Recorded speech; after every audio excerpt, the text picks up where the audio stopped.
Okay, back once again for another installment of the Tram D62 parts chassis that's actually coming back to life to be a usable radio. Next thing I wanted to take a look at was the inactive or non-functional channel display, and it's currently hooked up to the power supply, and you can see we now have a channel display, fully functional. So it's definitely coming back to life. And what we found on this was fairly easy to track down. Remember I'd said about taking some voltage measurements. Well, the voltage comes in through the ribbon cable. Matter of fact, let me disconnect the power lines here so I can get the radio flipped over. Everything comes through this ribbon cable up to the channel selector board, okay? And it's actually this outside wire is the power wire. And on the other side there's a ground. But so it comes up, there's a circuit trace loops around, goes to this dark green wire. But I had voltage there. I had the proper voltage. So next thing to do would be, so we know we have voltage going to the display. I think I've been inhaling too many flux fumes today. Need to get the fume extractor going here. But next thing to do was I checked at the ground side, and when I applied a voltmeter here, I still had the same voltage reading. Well, I should have basically no voltage, or maybe a couple hundredths of a volt. So that tells me there's no ground. And sure enough, pulled the four faceplate screws out, pulled the chassis out, and that ribbon cable where it attaches to this board basically looks the same on the back side there. There's just a row of holes on the back side, and where the wire comes up through the board to the trace, the circuit trace was broken. So that's been repaired. I took the broken off pad off and lap soldered in a new circuit trace there, so that's been repaired. So that's why the channel display works. So basically we're down to no audio and receive. And I'm assuming it's looking like gremlins. Basically this radio has been overrun by gremlins. So it's just a matter of working the gremlins out of it. Yeah, I really haven't found anything majorly wrong yet. A burned up trace, a broken trace. It looks like it's going to be a bunch of little simple and quick repairs. No time at all actually to do the troubleshooting on this thing. It hasn't really taken any time at all. So, like I say, the next thing to do is going to be to trace that. I'll probably check the audio circuit next. And here's a good time to bring up a subject I haven't really covered, and that's service manuals and how important they are. If you ever plan on working on radios, probably the most important thing other than having some basics, and we're not talking being able to do alignments, just to do some very basic troubleshooting on radios, is going to be to have a volt ohm meter, and that doesn't have to be a fancy bench style. You can just have your standard little portable ones. But the next most important thing to having any test equipment is going to be a service manual. I love Sam's PhotoFact manuals. Oh my God, do I wish they were still producing manuals for radios today, because they are an indispensable tool. They were probably some of the best written technical books ever written. I just can't speak highly enough about Sam's PhotoFacts. Now my family's been using them since Sam's PhotoFact was around. My grandfather, later my uncle, they subscribed to the service since the beginning. So they've both passed away, unfortunately. Now I never even met my grandfather, but in the end, I ended up with all of the Sam's manuals. So I have literally everything for tape players to record players, stereo systems, televisions, and of course the full set of CB manuals. But I have them all from I have filing cabinets, just cabinet after cabinet after cabinet full of Sam's manuals.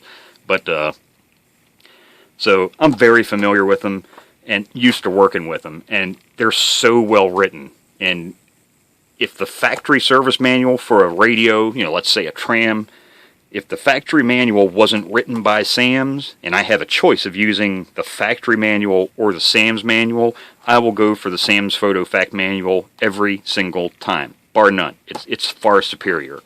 Now, you're probably thinking, oh God, especially if you have a rare radio, how am I ever going to find this book? You don't have to. Now, I don't know, because I'm not affiliated with Sam's in any way, but they do have a website. I don't know if, it has anything to do with the original owners. I'm assuming they were bought out. Somebody bought out the rights to the name and all of their information at some point in time. But there is a Sam's website. It's Sam's site or something like that. I don't know. I'd never have to go to it personally because I have all of the manuals. But you just do a quick internet search for Sam's Photo Fact. I think it comes up like the first result. But you can go to the website, punch in your make and model, and it will take you to a link where you click on that, and it'll take you and it'll show you, Sam's CB 179, Cobra, let's say, 132 XLR. And you can buy, now you won't get a hard copy, and you won't get all of the radios that were in that manual. You're buying basically the service manual for just a single radio when you buy it. So, if you needed the entire set of Sam's manual, you're a radio tech, yeah, you'll go bankrupt buying them all that way. But if you're just an owner and you only need one or two service manuals, it's a great way to get extremely good, high-quality copies of the original manuals, because like I say, they're done off of the originals. But you can go on their site and then you pay for it right there online and download a PDF copy of the folder. So, in the case of this radio, like I say, the next thing we know we want to check is going to be the audio circuit. It's another circuit. We're knocking out things one at a time. We got the channel display, that's back. It's looking like it's a bunch of little individual problems. So, troubleshooting procedures. I guess that's another thing where I should describe the Sam's manual they always have. And it's a very important, especially if you don't know electronics really well, it's a really good stepping stone or building block for you. It's going to be the block diagram. Extremely important. This simple page right here with these little boxes, what this represents is this page, all of this, the whole way across, and if we flip it over, it also represents all of this. It's basically all of that circuitry condensed into a simplified block circuit. And then each of these little blocks represents the most major components in each of the different circuits. So, good example, we know we have good sideband transmit audio, but we do not have AM modulation or AM receive. Or we don't have any receive audio. So here's your microphone. We know that's working. Goes to the first audio amp here, Q20, and this is where AM and sideband split. In AM, the signal would come up through here, go to the main audio frequency power amplifier, which is your IC right here, and then goes down to modulate your carrier. In sideband, however, it takes a different path. It goes through, so you're going to go microphone, first audio amp, then there's two more audio frequency amps, and these are not used in AM. So it goes through Q18, Q19, comes down, and it goes to the balanced modulator. So we know this circuit, and everything here is fine. We know the mixer circuits, all the oscillators. We know everything basically in the PLL circuit's working fine. We know everything in the RF amplifier stage, the whole way out to the antenna's working fine. That eliminates all of those circuits. But we know we have a problem here. So, like I say, this is the block diagram's a great way. And then if we go over to the schematic and follow that through, so we'd have microphone jack, comes through the first audio amp here. In AM, the signal comes across here, goes into the audio amp, this is the IC. In sideband, it comes through, goes through these two audio frequency amps, then follow the whole way across here, comes down into your balanced modulator circuit. So here's our problem. We know we're good here and down. We're having a problem here. And we also know we don't have any audio at all on receive. Well, the receive circuit output also comes down right here also, and that goes through the volume control. And if you remember, ding, ding, ding, ding, ding, flashing red lights, we had problems here at the volume control. Remember that circuit trace I repaired was right off of the volume control, that burned up trace. So we've obviously had problems here. Could be a bad audio amp IC, could be other components, but so here's a good place to start troubleshooting, is basically from the volume control. The first thing I'll probably do is I'll take some voltage measurements for starters to make sure that I have my supply voltage. I'll make sure my grounds are okay, because we seem to be having lots of ground problems with this radio, so I'll check those, and we'll see what we find. But like I say, wanted to go a little bit over manuals and how to use them. Some of the other nice features of the SAMS manual, of course, they in detail go through and list every single component pictured with part numbers. So it's just an indispensable tool. Another thing, if you're starting out in repairs, and eventually we will get to the page, there's a lot of them. It's up here, of course it's towards the front, it's not far after the service alignment pages, is this page. And this is something that if you don't know electronics really well, this is where you can bust out your voltmeter and at least do some basic testing, because you can just basically flip your radio so your solder side is facing up, power up your radio, and go in and test each of these points, okay? And most all the points you see on here are going to be the points on your power supply circuit schematic, okay? You see it goes 1 through 16. And if you look over here, we have 1 through 16.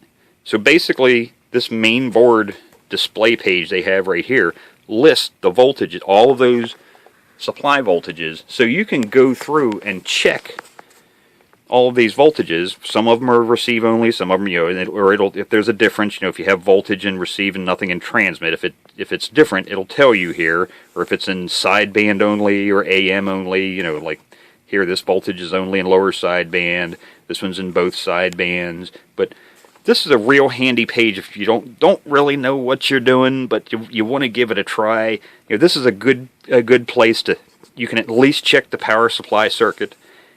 The main thing is you don't have to, flip the radio chassis back and forth trying to find components, flip it over and figure out where the trace is. That's why I love SAMS manuals. Look how clear, it's so simple to, I need to find point 16. It's right there. Yeah, like I say, the engineers, the reverse engineers, I guess you could call them, because that's what they did. They basically took radios. And yeah, I've seen pictures of their drafting rooms and some of their photography rooms where they did work, and man, they kind of remind you when you see movies of, like Boeing in the early days, where they have rooms as far as the eye can see of engineers sitting at drafting tables. The old pictures I've seen of the old SAMS, work office basically remind me of that. It's as far as the eye can see drafting tables, except the only difference was each guy at the drafting table had a radio sitting in front of them, or a television, or a record player, or whatever they were reverse engineering. But that's why they came up with these really high quality manuals. So, like I said, I can't overstate that enough. Service manuals, and if it was a radio or anything, doesn't matter what it is, if there was a SAMS manual made on it, you should really invest some money in it. If you want to, plan on doing even the most basic work on the radios yourself, it's well worth the money. I don't know how much they charge, because like I say, I have every SAMS ever printed, so it really, I don't need to buy them. But